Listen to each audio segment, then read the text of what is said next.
श्रियकान्ताय कल्याणनिधये निधयेतिनाम् श्रीवेङ्कटनिवासाय श्रीनिवासाय मङ्गलम्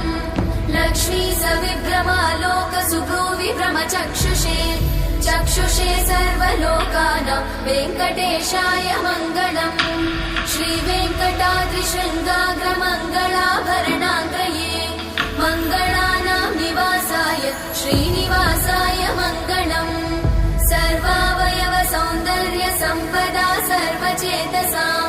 सदा सम्मोहनायास्तु वेङ्कटेशाय मङ्गलम्